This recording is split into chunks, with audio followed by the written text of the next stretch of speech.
Okay guys, we're going to do our big monthly go around the garden video today because it is May.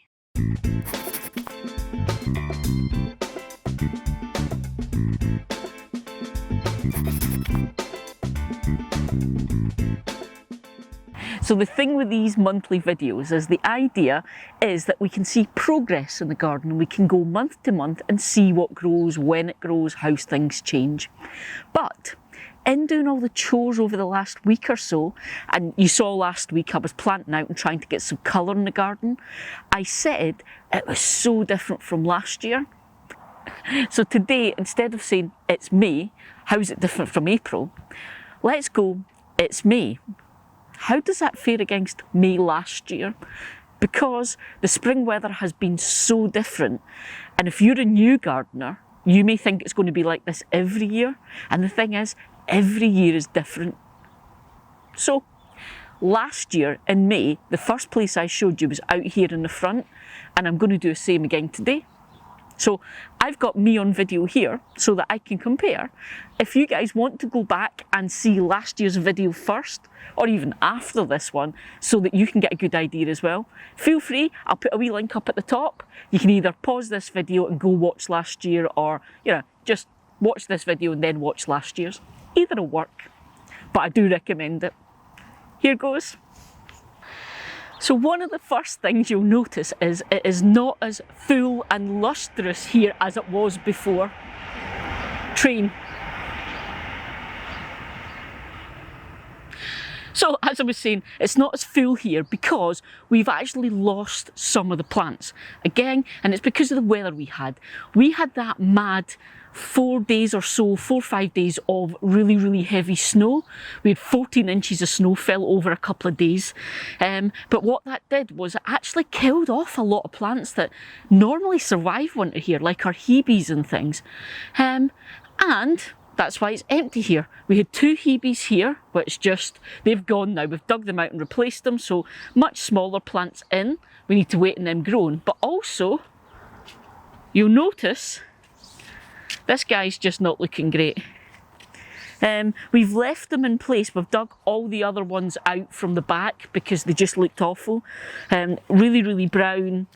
We've had to cut so much off it. We're not sure he's going to survive. But, fingers crossed and we'll see. But yeah, that was just that really weird snap with the snow. It wasn't necessarily cold, but everything was just blanketed and wet for such a long time. But yeah, the alliums are out. Gladiators ready. I don't even know if most of you guys will get that. You may have to go and have a wee Google for British TV show Gladiators. The referee used to, but never mind. And of course, last year I was very, very embarrassed to show you the lawn because it looked absolutely appalling. I'm not going to lie, it's not 100% yet. This lawn is a battle. When we moved in here, there was no lawn at all. The entire garden had been covered in this monoblock that you can see. And we actually put all of this into the garden ourselves. So I laid this lawn myself. I took up all the bricks and laid it with turf. But as anyone who has a new build garden knows, there is not a whole heap of soil here. And back then, I was such a new gardener, I didn't realise that I could have bought soil and put soil down it and fixed that.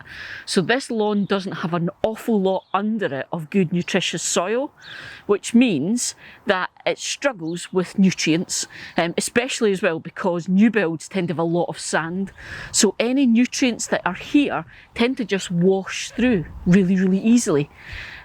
So we are constantly having to feed this lawn, and I mean like every week, and if we don't, it goes very, very yellow very quickly.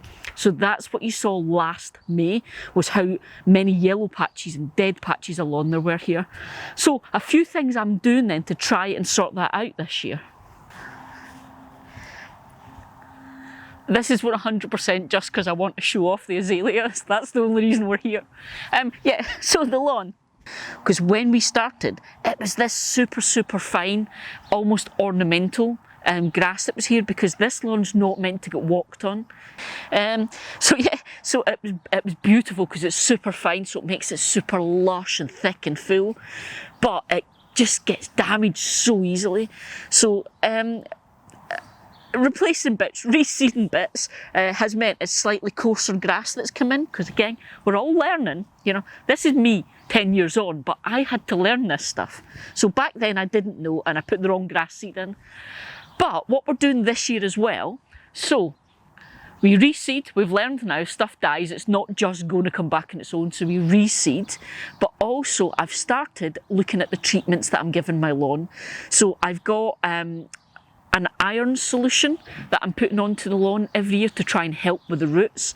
I'm also spraying it regularly with humic acid and fulvic acid. That's a long-term thing, guys. The idea is it really helps the roots form, so those roots can get really strong and long and get really down in there to find the nutrients. It's very, very long-term. We're probably going to not know if that works until 2, 3, maybe even 4 years from now, so fingers crossed. And like I say, I'm just trying to really keep on top of feeding this grass. So grass is green. You're not wanting flowers and things, you're wanting green if you want a lawn. So it's a high nitrogen feed that I'm putting onto this lawn. It's that time of year. The sparrows all nest all along the house, so the new chicks come out the nest and generally are learning to fly, and they're not very great at steering yet. We get that a lot.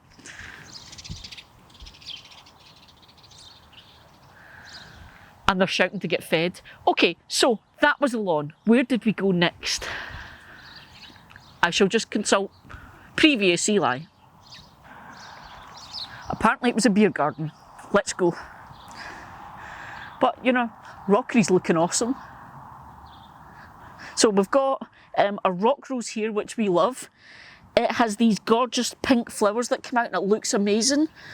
Most of the other stuff in here is things like saxifrage, and we've got pinks and whites and things. That's all the little blankets, the carpets, if you like. But yeah, spring is a great time for the rockery. It looks awesome in spring. And of course, the bulbs. The tulips have passed. Daffodils are still hanging on for a wee bit. So we start out here with a nice wide shot because there is the obvious thing. We replaced that bed. So what has changed here then, you'll see the big grasses have come out, the big phorniums, which I told you when we were out the front, those just got trashed. They looked horrible, so they're gone. The 2 cherry trees have been put into the bed before they were in pots, and they really did not do well. So this one is doing okay. This one you can see I have completely pruned the hell out of it. All the leaves were dying on it, all the blossoms were dying, it was just looking awful. So what I did was I pretty much took off any of the old wood where the stuff was dying. There is now lots of nice new growth coming up in the centre, you can see, and it's looking a lot healthier. So fingers crossed we'll give that another season and see how it goes. But in this bed we've got loads going on now. So there's a bit of a mix of planting in here. Quite a lot are plants that were in the original bed. So I brought over the Aubretia, the phlox, that kind of thing. They're in here. You can see the Aubretia are doing awesome. There are also some new plants in here. So I've got Achillesias that I moved from the pots that were here. And I've also got some sea holly that is just coming up. And of course, mims. You guys know I love my mims. So I've got little bundles of mims about, all of this to try and get a wee bit of colour, even if it's just green, in here for just now, because it was just bare earth and it's quite horrible, you know, you want colour in your garden. There are a few foxgloves that I've moved over into here, and we'll talk about the foxgloves in a second. What else? And yeah, a few violas and what have you. I've got sunflowers in here, obviously no colour yet, but hopefully soon. And my little Acer, you can now see him. He was completely dwarfed by the big phornium before, and you just didn't even know he was there. So he's now really coming into his own. He's really putting on some growth, and he's starting to look fantastic. but also the Clematis. So this comes down to a little bit of thought and planning before you do stuff.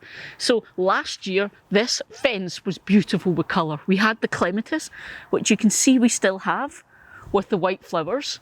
We also had little pots that had alpines in them, little saxifrages mostly, with little dots of colour. But with the change and bringing these trees into the bed, the area where the Clematis is growing now is where there were blank spots before, so we trained it to grow there for that colour. Unfortunately, that is now behind these trees. So we're going to have to do a bit of work over the coming years on this. We've still got loads of gorgeous flowers, it still looks amazing. Right, I mentioned the foxgloves.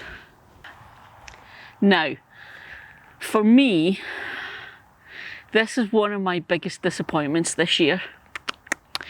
We did, as you can see, get some foxgloves that self-seeded, so we do have some, but we don't have nearly as many as we had before, because quite honestly, I forgot.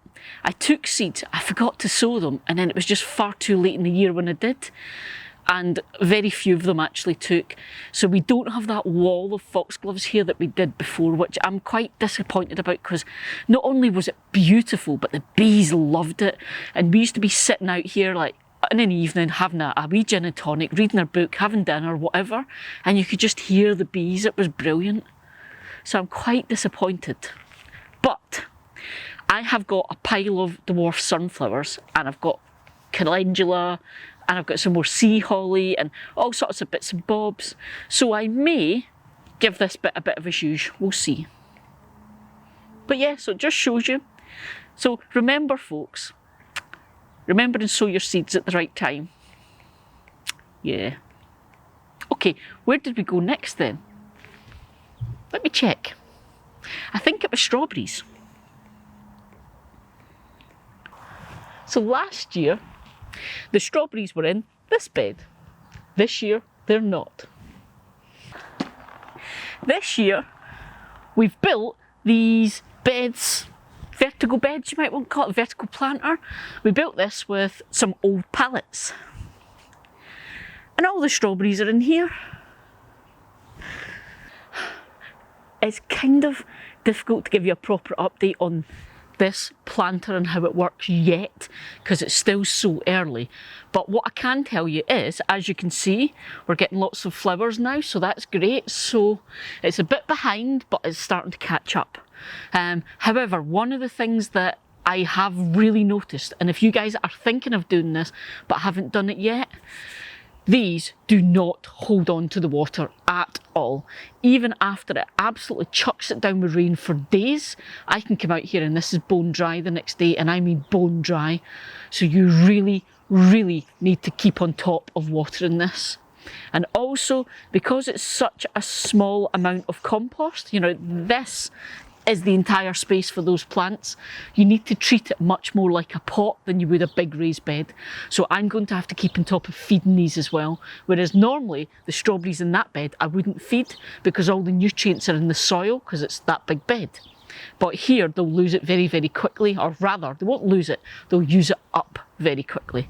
So we will be doing updates on this throughout the season, but at the moment Albion, Everbearer are doing much, much better. Much better. Pineberry, yeah, and the Sweetheart are on top. Really disappointed in them. But it has been a sucky spring, so we'll wait and we'll see if they all start to catch up. Okay. Last year, I tried to grow beans. What were they? They were Fandango is what they were. Have peas. No, I don't, they're beans. So this was the thing I was saying last time. I had planted beans and nothing had come up yet. There we go, space of a month. So I've got... They were little dwarf beans. So I'm not growing them this year, but let me show you the whole pea and bean palaver. Artistic shot, is it working? I've just noticed as well there's a big cobweb, so you may not actually be able to see me. We'll try and see. Now, You guys know the story about the peas in this bed. So next video, I'm going to do an update on all the growing for this season. So we will talk in proper detail about the peas. But for just now, you can see it again. You guys know that I had issues with the local blackbirds were coming in and digging holes in the bed and stealing the hay. It's still happening. But the plants now are big enough that they're not taking the plants and damaging the plants. But as you can see, this is the structure I've made for the peas, because peas and beans climb differently, and we'll talk about that, don't worry. So this is here for the peas, which are doing awesome.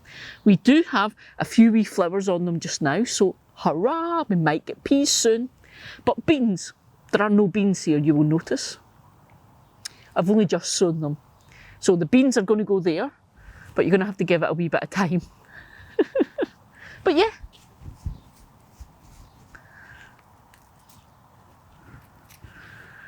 There have been a few that the weather got. I won't lie, the super wet, super cold for so long really did stunt the growth of the guys that were outdoors. But it's starting to look good. They're scrambling, folks. Where did it go next? Can you remember? I suspect we'll just go and do the veggies. Oh yeah, the beetroot's next. There's a big change over here.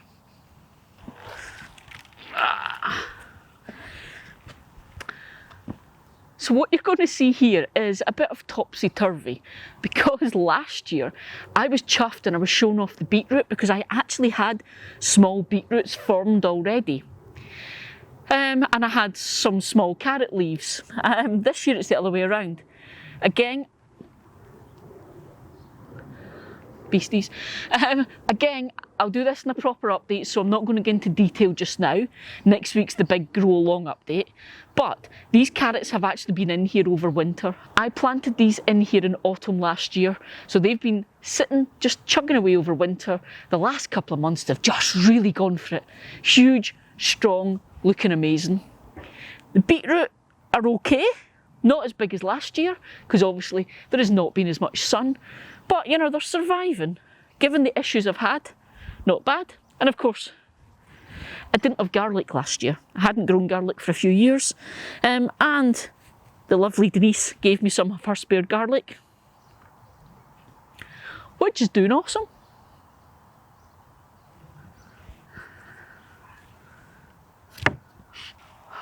Next one's going to be, I think, the biggest example of the difference between this year and last year.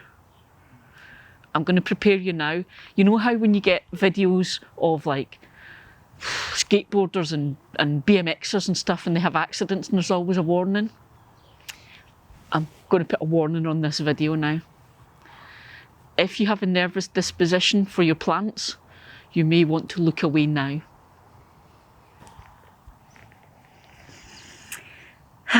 So last year, one of the things I was most excited about was how beautiful this hydrangea was looking. May last year it was just full, voluminous, green, luxurious. It had the most beautiful shape. It was fantastic. It's not dead this year, but constant frosts and cold snaps mean every time it put on any new buds, new growth, that got killed by the frost, got burnt and died off. It also had the issue with the honeydew from the aphids in the greenhouse last year, which meant it got really mouldy and that had to all be cleaned off. It's just a poor wee soul, basically. Fingers crossed, hopefully it will pick up. It's just slow this year. But this, for me, is the biggest change between last May and this May. This, I'm not going to lie, folks, this is the kind of thing that really gets to me. Just like all you guys, sometimes I can get really down about this stuff, and it's hard going. Okay, the fence bed was next. So the sun is trying to break out through the clouds, so we might get some sun later. But, as you can see, so last week's video, I got all my petunias and things out in hanging baskets. It is going to take a few weeks for them to bed in and get going. but at least there's those little blasts of colour just now. So, you know, it's given us hope for the future, which is the whole point. In a garden, you're always thinking of the future. When you're planting, you're thinking about when that grows, when that comes up, when that flowers. You're always going ahead. So that's the positives for hopefully June. Fingers crossed, and June will come back and go, hanging baskets are amazing. But yeah, my big positive in this garden, or in this part of the garden, is, again, there's not as much in the way of the foxgloves. There's a few, there's not as much. However, my hydrangea has come back. I absolutely love the hydrangea. Like, you guys would not believe how much. Not just because it's lovely in the garden, but it's one of my favourite things to photograph as well. And I'm so chuffed because it's come back. So it's really, really put on a spurt of growth the last maybe 2 weeks. And I'm quite excited. And in here there's all sorts of bits and pieces. There's some dianthus, there's mims, there's a few foxgloves. The schemia has been awesome this year. It's really been good. For some reason they just seemed so happy this year. I think it could be the trees down, they're getting a bit more of the nutrition that's in here, maybe a bit of space, but they really, really filled out this year. The flowers on them were amazing. Schemia smell fantastic. If you don't have one of these in your garden, lots of good things. It's evergreen. You'll get flowers in spring and you'll get berries sort of late summer and onwards that the birds like, but the scent from the flowers is amazing. I love it. But it just really is looking fantastic. And also, look at this, all these wee gorgeous pops of colour, all looking amazing. And you know what goes with these? Because these are anemones. Doo, doo, doo, doo, doo. We've got some alliums in this bed, but they're not flowering yet. Difference between this bed and the one out front: the one out front is south facing. It gets blasted by the sun. This one doesn't get a lot of sun. So they may get moved because they just may not do well here. So the sitooterie. Getting for all the new guys, sitooterie is a Scottish expression for the place in the garden where you sit outside, you sit out. The tiri bit is just to make it sound fancy in French. But all over Scotland we all talk about our sitooteries, and this is ours. This is a spot that's right next to the patio doors, on the patio, so if we're going to come and sit and eat, it gives us a nice wee table area. When we've got friends over, this is where we sit. If we want to just be sitting in the sunshine, however, we're up at the back of the garden in what we call the beer garden, because that's where we sit and have a beer, because that's the bit that gets the sunshine. However, this bit I was really chuffed about last year, because this guy, this is our elder, he's a golden tower. The first few years we had him, he never got more than 6 inches tall and he looked awful, but he just came into himself last year. We moved him to over here, a bit more sheltered. He's looking amazing, but so excited because for the first time ever, he's got flower buds. He has never, ever, ever, ever, ever, ever flowered before. Did I emphasise that enough? He's never flowered before. So I'm so excited.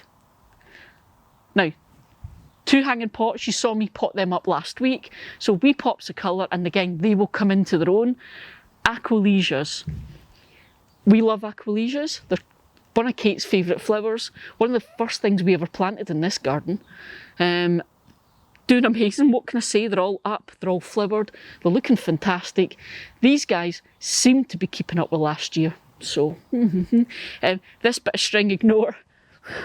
It's been crazy windy the last few days, and I've got 2 big bits of string because this guy was actually almost getting bent double and we were scared he was going to snap. So I am going to have to put some plant supports in there, which I'll do later on today. And actually I'm going to video doing that because I'm going to make the supports, and it might be handy for some of you guys to see, so keep an eye for that. But yeah, sitooterie is looking fabby. Let's go to the next spot. Now, I hummed and hawed over whether to show you the herb bed or not, because to be honest, I don't think there's anything exciting goes on in here, but there are a couple of things that may be interesting to some of you. So, chives do amazing in this garden. We've already cut them right back once, and we will possibly have to do it again. interesting thing for any of you guys who are new to all of this stuff, chive flowers are awesome. You can put them in food as well. So a lot of people worrying they don't use the chives once they're flowered, because apparently it just ruins the flavour and stuff. We have found that's totally not the case. We eat them right through the year. But these flowers, little beautiful purple flowers come out, a bit like the alliums I showed you out front, but much, much smaller. We use them in potato salads and things like that, and they look fantastic. So yeah, so don't discard your flowers on your chives. But the interesting thing I want to talk about here is dill. See it here? Now, I've always grown dill in the greenhouse because it's just so soft and feels so tender, and I worried about putting it in the garden. But I never have that much success with it. It bolts really quickly and I never get much dill. So I did an experiment this year and I grew one in the greenhouse and I put one in here thinking it was going to die. Look, the one that I put out here, outside in the horrible Scottish weather, is lovely. It's full and thick and strong and fantastic, and I will be able to be cropping this. So I've moved the one from the greenhouse to be out in this bed as well. Let me show you the difference. This huge, straggly monstrosity is the dill from the greenhouse. I can only assume it's because it gets stressed because the conditions in there aren't anything like what it wants. So it does this really tall thing and then bolts. So, lessons learned in Scotland, or at least in my garden in Scotland, the dill wants to be outdoors. Oh, I love my herbs. Okay, the other big thing for this season. So, I showed you the hydrangea, and that for me is the massive example of how the weather has affected this garden. The cold, the lack of sunshine, the damp has really knocked it a bit, and it's just, I reckon, 3 or 4 weeks behind where it was last year. However, the flip side of that one is the greenhouse. That is very different. So let's hit the greenhouse. Oh, I love my herbs. This is my orange thyme. Parsley's still tiny.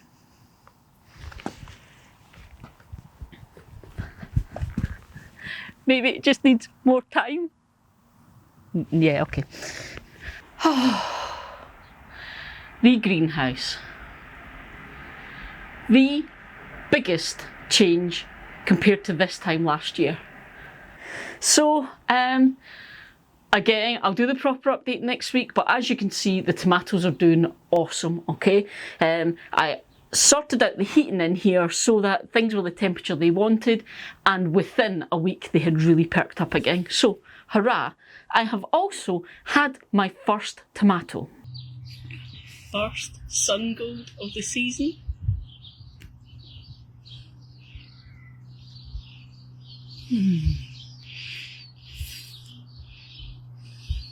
You cannot beat homegrown tomatoes. I know gardeners keep saying it, but you totally can't. There is nothing like straight from the plant. Many more to come.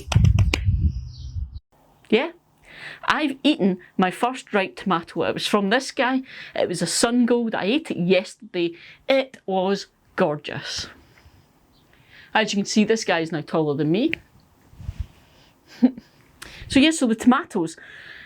I sowed the tomatoes and the bell peppers in January indoors under grow lights and brought them on in the house. Then they have come out to the greenhouse, which has heating, okay?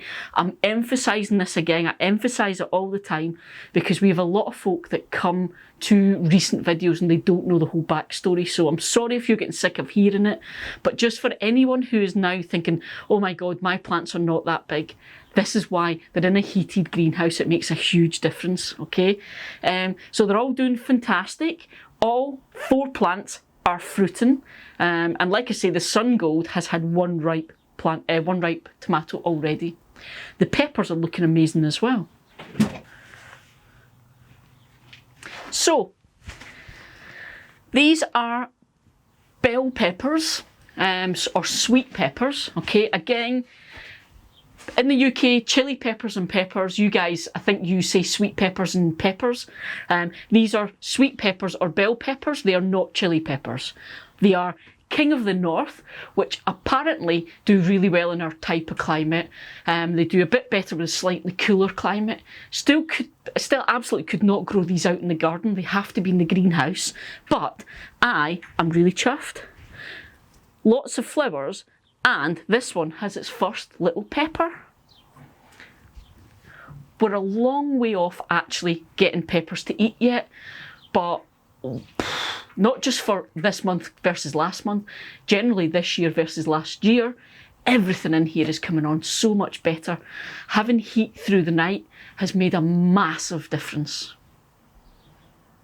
But yeah, so as usual, the other thing I grow in here that you guys will be interested in for just now is the herbs. So I've reduced the amount of herbs that are in here this year because I learned that things like parsley do too well. Parsley, marjoram, all that stuff does far too well in my greenhouse, and it just mugs the greenhouse. The dill has gone out into the bed, but I've still got my French tarragon and my basil, which are all doing amazing. French tarragon, I actually kept it in the greenhouse over winter. It was all wrapped up, it was cut back, and the greenhouse was bubble wrapped. So the greenhouse wasn't heated at that point, but it was bubble wrapped for insulation. Obviously the plant didn't grow over winter, but come those first wakenings of spring, it started growing again. So I am so pleased. So I've got two really, really healthy, strong tarragon plants in here, to the point where I'm giving away bags and bags of tarragon because we can't keep on top of it. And as usual, my basil. I grow my basil in this chili grow planter. So it's the water reservoir, and there's some wicking material that pulls water up to the roots when the plants want it. And the basil seems to do absolutely stunningly in this system. I don't think I would ever try and grow the basil any other way now. I know it's so good. However, another one is this year versus last year versus May specifically, but something is chomping on my basil and it is not me. So I have been trying, instead of the neem oil this year, so again, links up on the top, neem oil and soap spray, not dish soap or detergent or washing up liquid, soap spray. But neem oil was a big thing I did in here last year because I have real issues with earwigs in the greenhouse. Not necessarily slugs, but earwigs mostly. And last year, not a problem. I was using neem oil to control that and it worked brilliantly. Neem oil stinks. It's horrible. So I'm trying something called neem cake meal this year instead, and you make a tea out of it and you spray that. So it's meant to be just like neem oil. It's the same ingredient. It comes from the neem plant, but instead of it being the oil, it's actually the husks that are ground into like a thin flour, if you like, and you make the tea out of it. I'm trying that. I will give you a proper update on it in a few weeks. I've got so many videos I'm wanting to make for you guys and I'm struggling to get them all made. So just bear with me. I'm going to give you a proper update and compare that to the neem oil. I don't want to give it away yet, but we'll see. So yeah, so that's what I'm trying to do with the basil. Other than that in here, it's the flowers that are ready to go out. So my calendula are all doing fantastic. My sunflowers are looking fabby, and we'll talk about them in the next video. And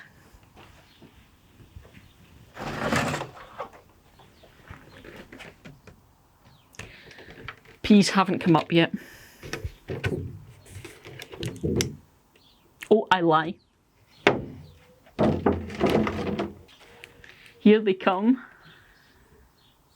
We've got one. These are beans, not peas.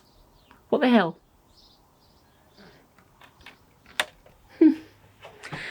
The other thing I did in here was I sowed courgettes really early. Don't do it. They're in tiny pots. They're not happy because the pots are too small and they're running out of nutrients. And they have fruited so many times. I'm having to cut the baby courgettes off because they can't sustain themselves yet. I did try planting some out and the weather just killed them. So I'm sorry, Lindsay, you're not getting the spare courgettes because I killed the rest. Sorry. But yeah, so that is May in our garden. Massive changes for me are, you can clearly see, I think the hydrangea in itself, you can clearly see the difference last May to this May. This spring has been wet, cold and dark. It has made a massive difference. Last year we had had some beautiful weather by this time. I spent most of last spring in shorts. It was just roasting. So the garden's a few weeks behind. It's slower. Hopefully in June though, we'll come and see it and it'll have caught up. But the greenhouse is way ahead because the greenhouse is heated. So this is not normal. Most people with unheated greenhouses won't be having this type of success yet.